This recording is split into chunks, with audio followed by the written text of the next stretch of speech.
Welcome to the Colorado Food Magazine. We're here with Vu Tran of I Heart Mac and Cheese, located at 8801 Montview Boulevard in Denver, Colorado, Unit 100. I'm excited to be here, and especially in the Latino community. You know, I always have a soft spot for the Latino communities. Yeah, don't we all? Great food, great times. Oh, absolutely. And I love what you're doing here. How we met was last week. Somebody on your social media invited us over to a soft opening for you. Yeah. And it was a complete surprise. Normally we don't do chains, but after I met you, just talked to Brandon and I can't remember her name already. I'm already forgetting it. Erica Benjamin. Erica. Yeah. Yep. We talked about, I found out about the leadership you're trying to imbue with your staff, where you're located here off Colfax Avenue. What we talked about also what you want to do for the Hispanic community and help in that. I mean, you have a very varied background, which completely surprised me. Of course, that kind of softened it with when you said you're a Marine. There's no such thing as an ex-Marine, I know that, but a former Marine. Yeah, exactly. As a retired veteran, I can truly appreciate what you did. So let's talk about, I'm going to talk about your journey. That's where we're going to go. And I want to talk about your background and why you chose I Heart Mac and Cheese as a franchise model. You talked about just so many things in our brief time here last week when we showed up. So tell me about your background, where you grew up, and your relationship to food. All right. Well, I am a Colorado native, so we got the privilege to live in America because my parents escaped Vietnam. Oh, they did? Yeah. Well, that's important.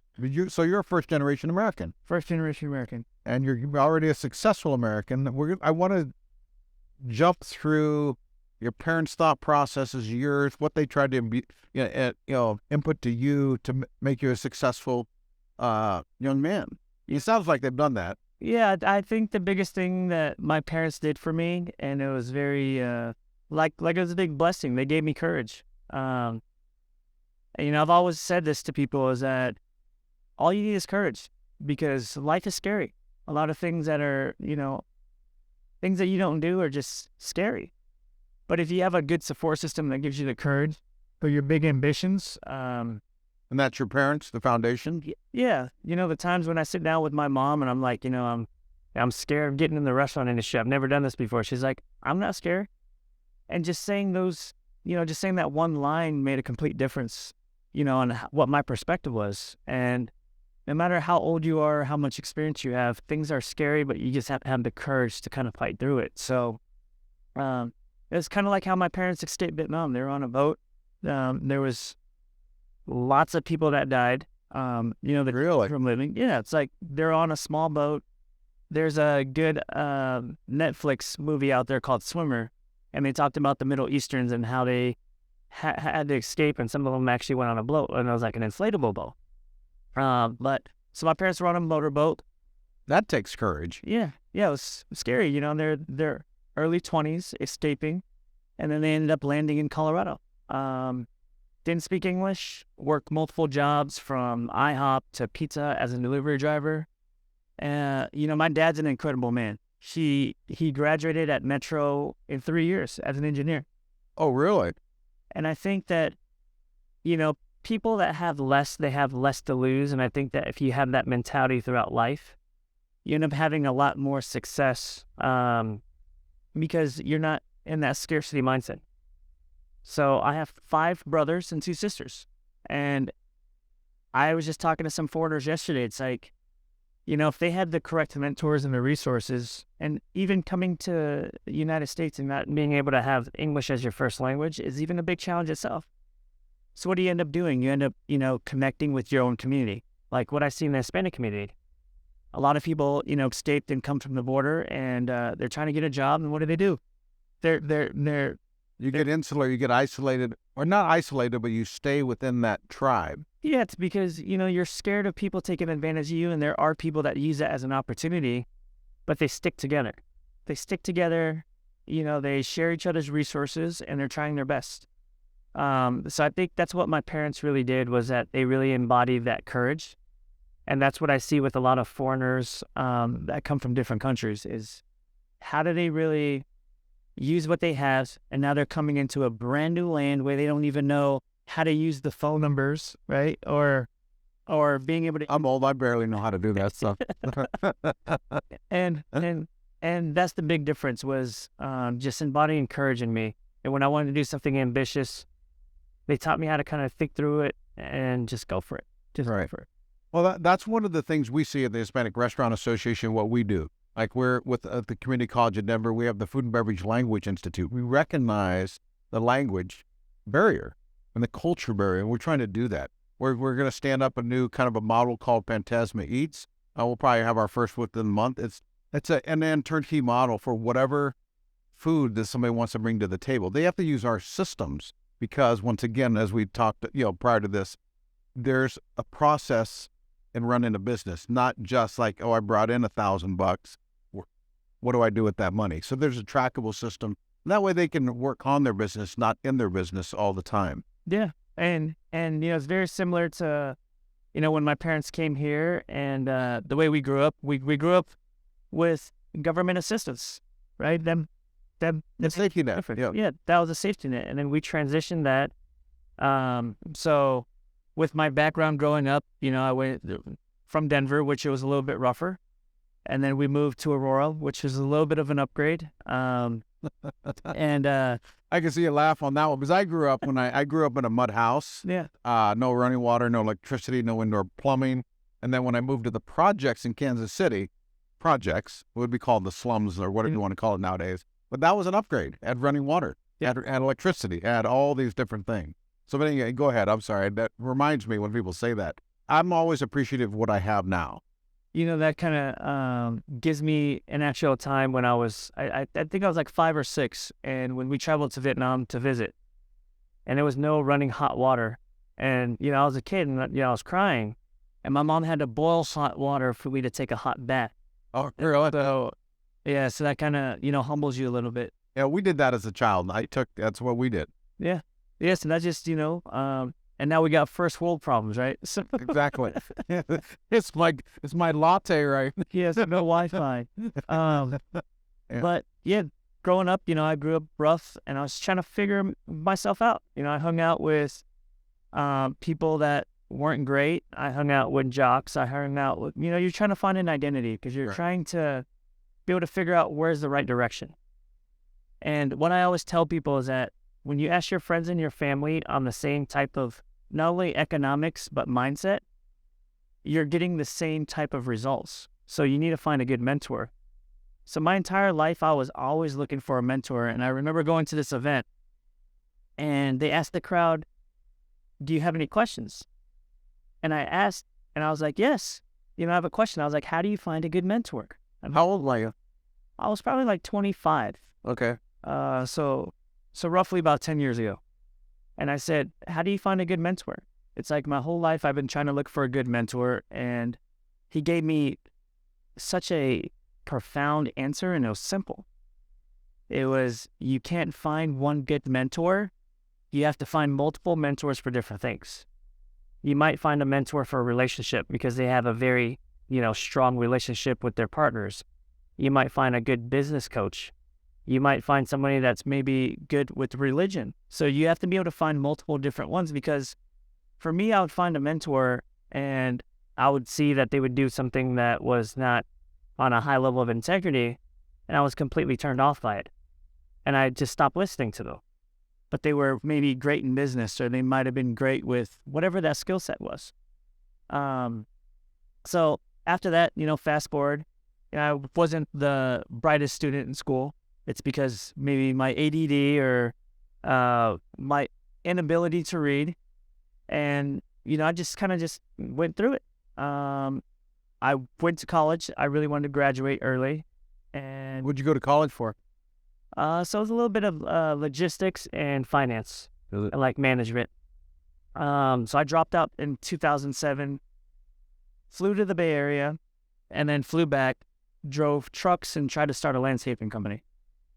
I didn't believe in the recession. I was like, what recession? It's like, because I've never been through any type of economic cycle, right? Right. And went there, and that tanked. And I was like, I just dropped out of school. I'm in debt. I can't quit. So I said, so what do I do now? I looked in professions from fire department to police department, and I was hanging out with a bunch of Marines. And this is how my Marine... Whoa. Yeah. Yeah. Hoorah.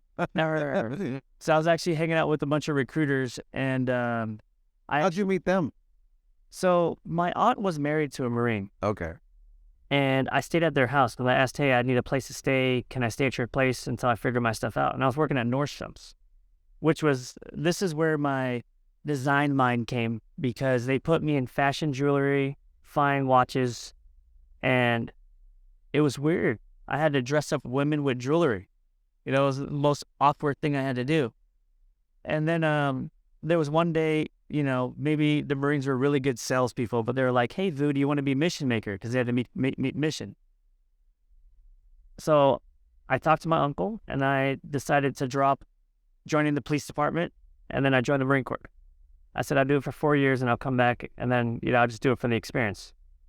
Joined the Marine Corps, was in for almost 10 years, did logistics, supply chain management. Active duty or? Yep. Oh, active one time. That's a long time. Yeah, San Diego, I was in Arizona, I was in Japan, Afghanistan in 2012. It was fun. It was probably the most incredible experience ever. And then I got out, wanted to speak on stage, found a mentor, traveled around the world for a year, learned how to speak on stage, mentor, coach. So you're like delving into the unknown. Oh, yes. Well, what's stuff that I'm always wanted, throughout my entire life. And you just literally went for it. Yeah, you speak it into existence.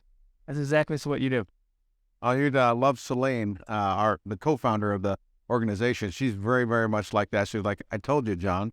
But we talk about these different things where we're going, and they're all coming true. I mean, it's really been an incredible ride in the less than 2 years we've been in existence. Yeah. But talk to me about the Marine Corps. I mean, I love the Marines. I have Marine buddies. I've served with them. It's great. I know of all the branches, I always know the quality of the person and with the Marine. I know there's always exceptions to every rule. Yeah. But the Marines, I mean, it was pretty credible. I mean, everyone I know what I'm getting in the mindset and the mission focus and get stuff done, whether you go left or right. That's like, they'll follow you. So what was boot camp like quickly? Did you find it hard, easy?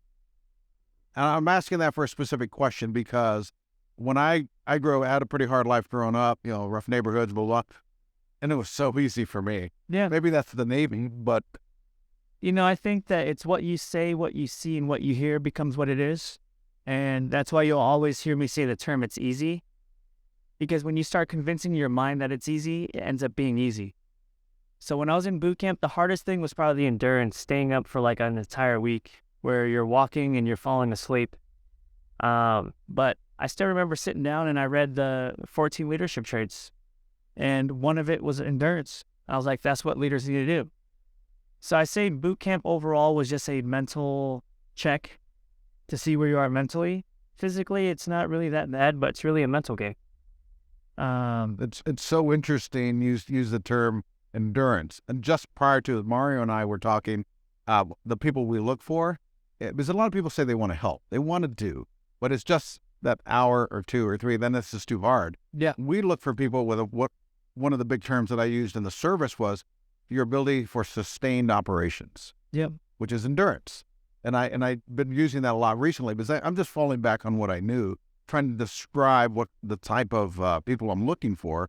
And that is people that can sustain without me guidance every moment, saying, this is the mission, that's the hill or the mountain we're going to climb. And I can do it alone or with others, but I'll keep going. Yep. Well, once motivation wears off, you just need consistency. And discipline. Yep. Yeah. But, after I graduated, because, I graduated as a squad leader, I really wish boot camp was another month. And the reason I wish it was another month because when I join something, I always look at it is that if I was the owner of the Marine Corps, how would I like it to function? And I would want to produce even better Marines. So I think overall it was actually pretty fun, to me. And, That's kind of funny because I love the military. I love the hardship. Yeah. Call me odd, but whatever. Yeah. Yeah. So So it's not that bad. It's your perception about life. If you say it's bad, it's going to be bad. If you're going to enjoy it, just enjoy everything that you do. And then fast forward after boot camp is, I think the Marine Corps, the biggest thing that it ever did for me was refine how much of a better leader that I am.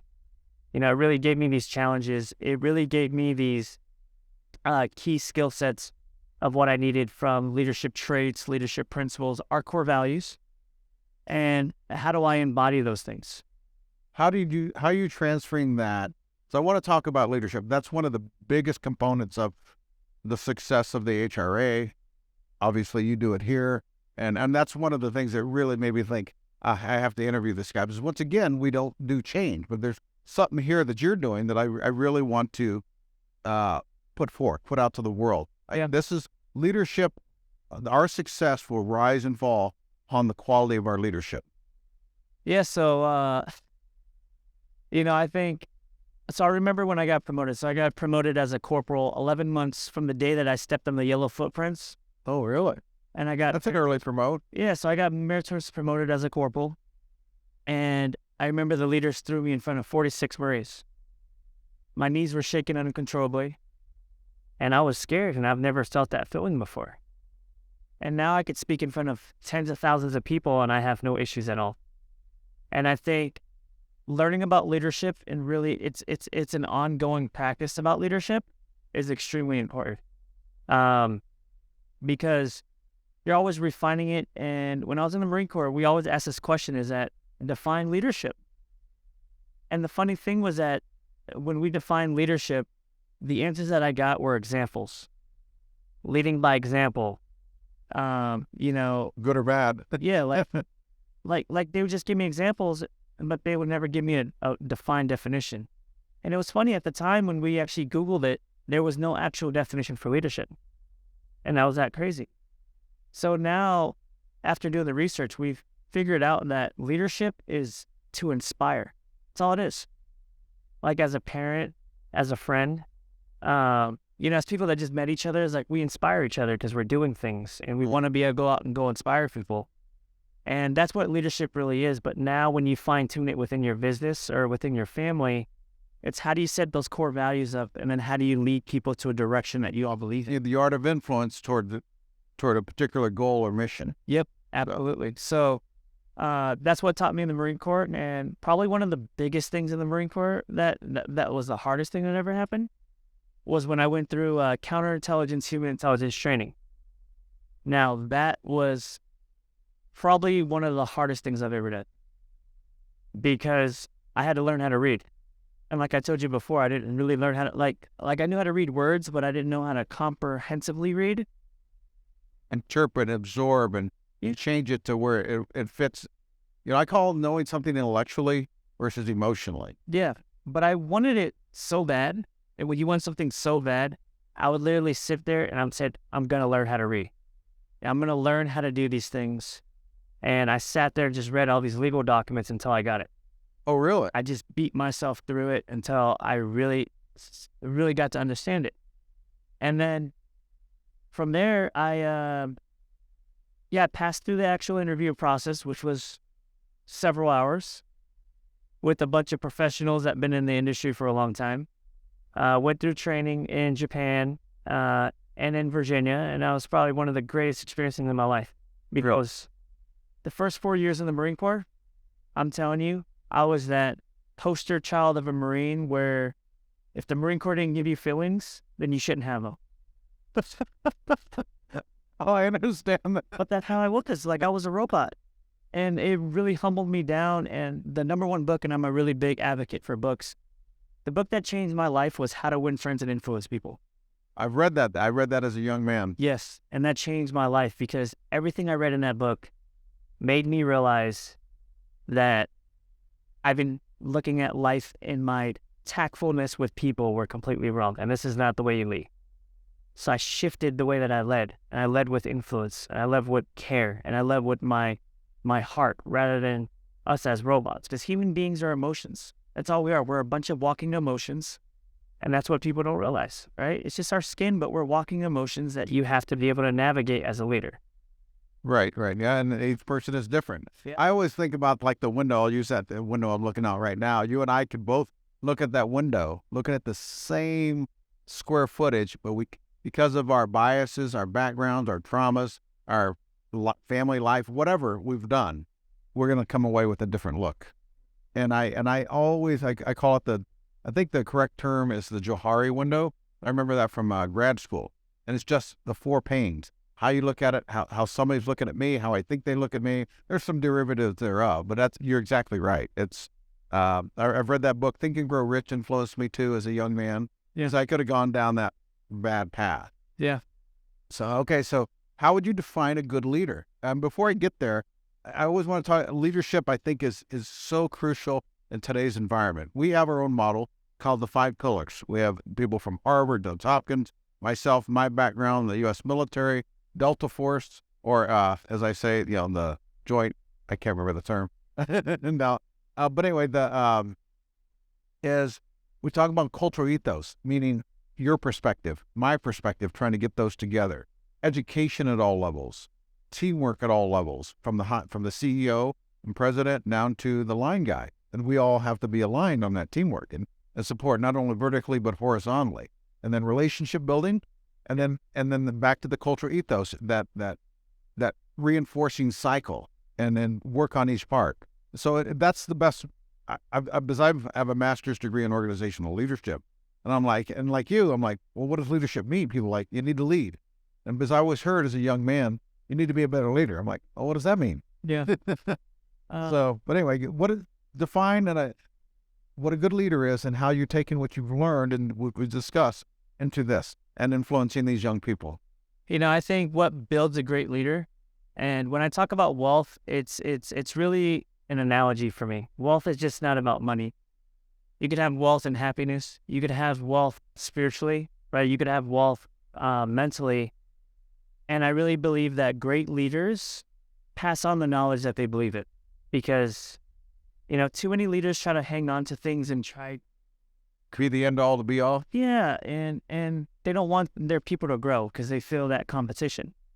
For me, I'm the complete opposite. I share my knowledge out, and I always tell people to abuse it. They ask me a question, I'll give them the true answer. I have nothing to hide, because the thing is that, let's just say the analogy with you. If I gave you a knowledge where it brought you all this wealth, what happens is that even if you surpass me, you're going to bring me up, because I helped you in that milestone to get you to where you needed to. And that's the mentality that we have to have, is great leaders need to pass on the knowledge that they have, because when you die, what happens? That's the reason why I want to write several books about relationships, about business, about entrepreneurship, because those 3 things really have changed my life, and obviously about leadership. And I want to pass it on, because, I can retire and just sit back and relax. But I don't think, life of indulging is a very selfish thing to do. So I've kind of brought it to my mission to educate and bring people up, even surpassing me. Because I see guys like my dad. If my dad had a great mentor, I can only imagine where he would be today. And I've been blessed with being able to be in front of people like you, that I could share things with and I could learn things from, and just get there further and faster.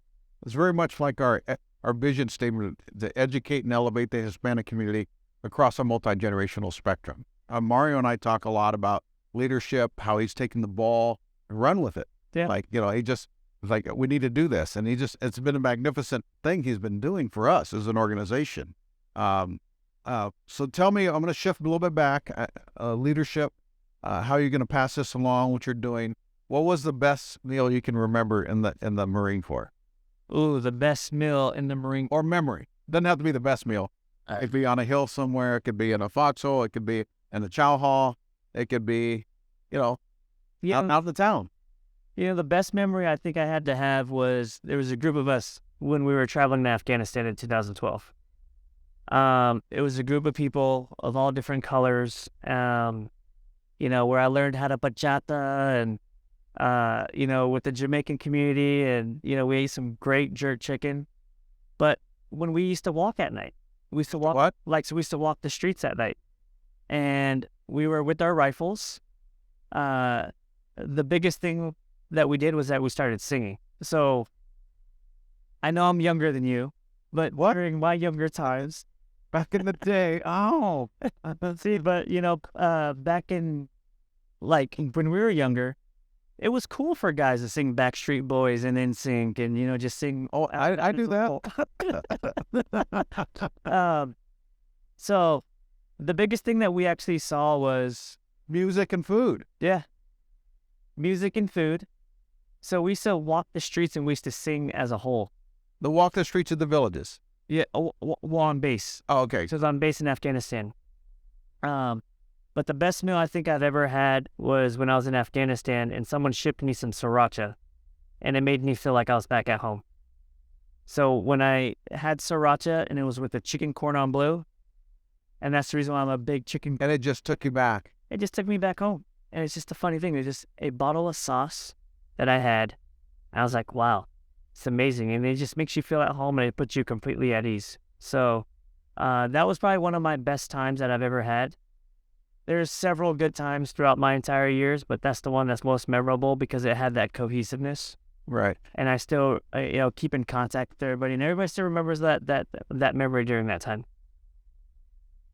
Oh, that's pretty cool, Buck. Because I always say food ties everything together. That's why I do that. I don't have to do the food business. I could be doing some other career or, kind of mostly retired and stuff like that. But you and I have a skill set that we can help people. Yeah. We can educate them. We can elevate them. We can lead. And if there's enough of us through the Chefs Association, through the restaurants, saying the same thing too, there's our North Star. Our unofficial statement is, or motto is El Camino a la Cumbre, which means road to the summit.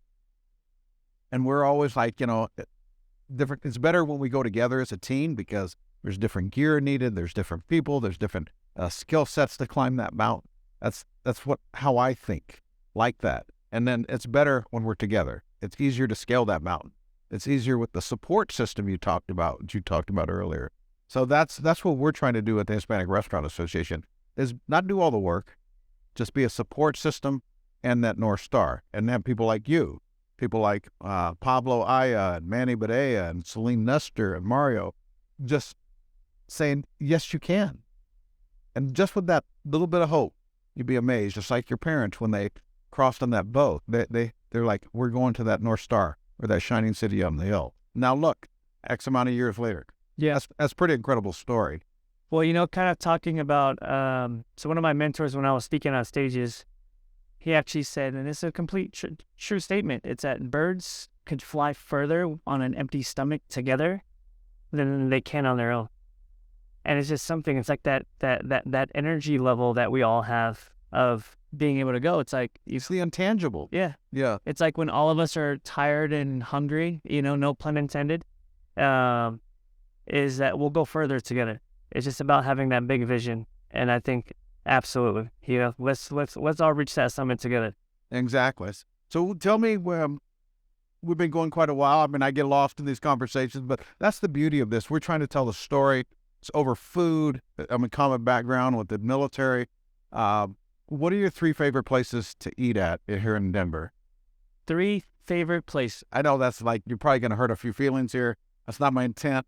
So I'm probably butchering this, but there's a taco food truck. It's called Taquero. Taqueria Mi Pueblo. Yeah. That's the one you mentioned earlier. Yep.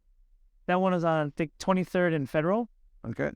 So the guy that runs that taco truck, we've actually hired him for catering before, but the reason why I like that one, it's because when I lived in San Diego, one of my favorite tacos was tripas. So I love tripas, extra crispy with everything on it.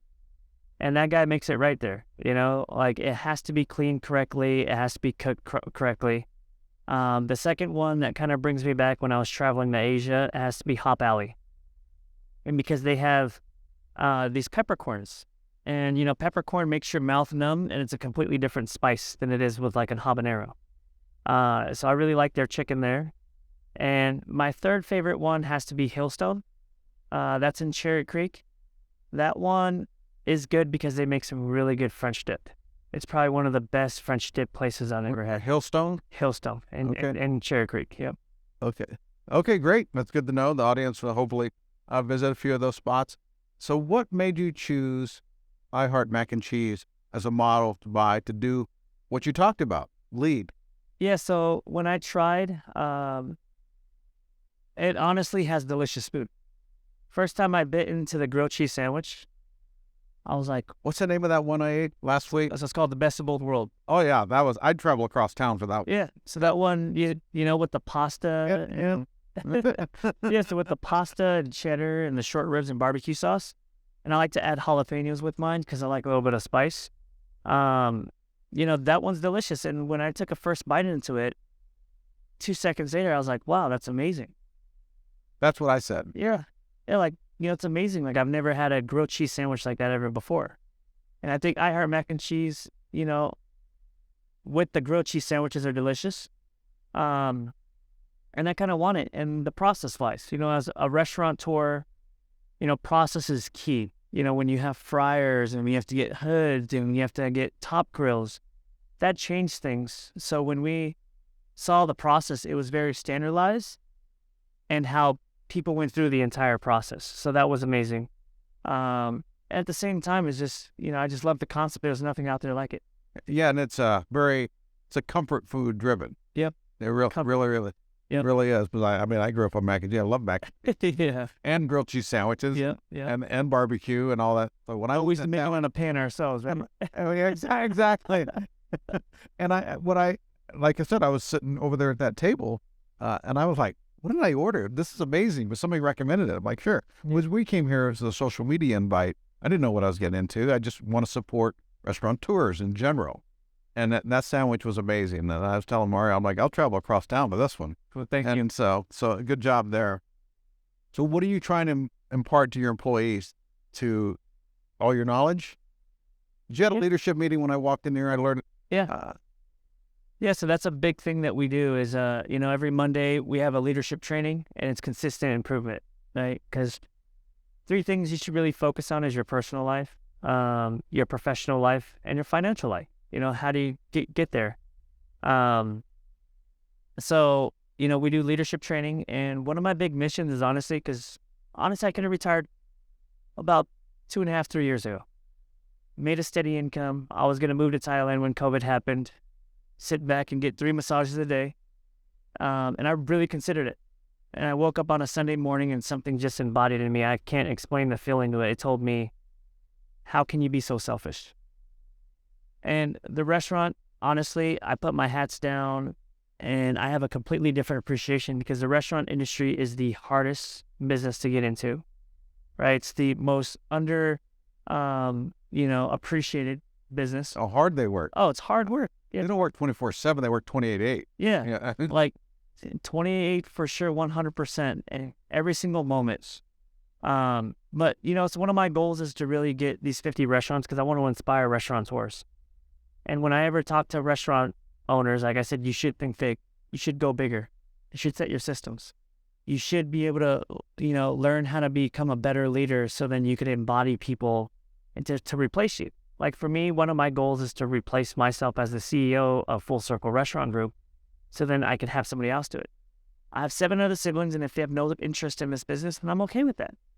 But if I find someone that has that type of passion and wants to put in the hard work, then absolutely, they could be the CEO of this company with all the different concepts that we're rolling out with. And that would mean more to me because after I die, what's going to happen? I want to continue the legacy. Yes, absolutely.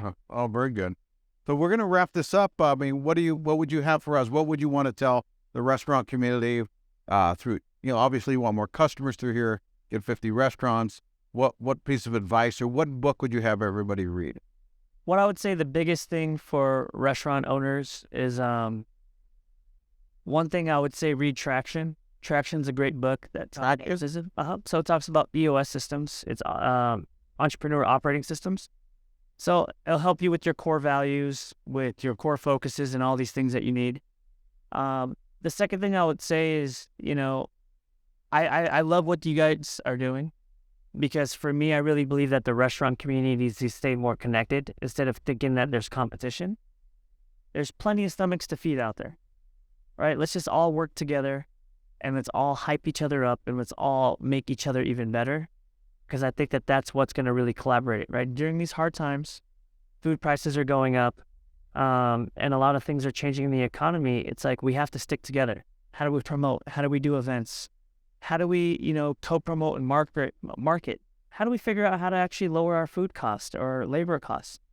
And really just sharing that type of knowledge amongst each other, because the ones that have been in the business long enough, and I know I haven't been in there as long as you guys have, know that there really isn't competition. And you go through hard times and you end up making that phone call like, hey, like, please tell me, I need some help, right? Right. And that's what we always... Costing, food processes, all that. Yeah, so the whole thing. So that's what I would say out to the restaurant community. And, I would always love to connect with you guys. If you guys want to do an event or if you guys want to call me, I just want to connect the restaurant community even closer. Just help us get our mission, and we'll help you get yours. Absolutely. Accomplish our mission. Yeah. Well, thanks for coming on. Appreciate it very much. I appreciate it. Yeah, it was a pleasure.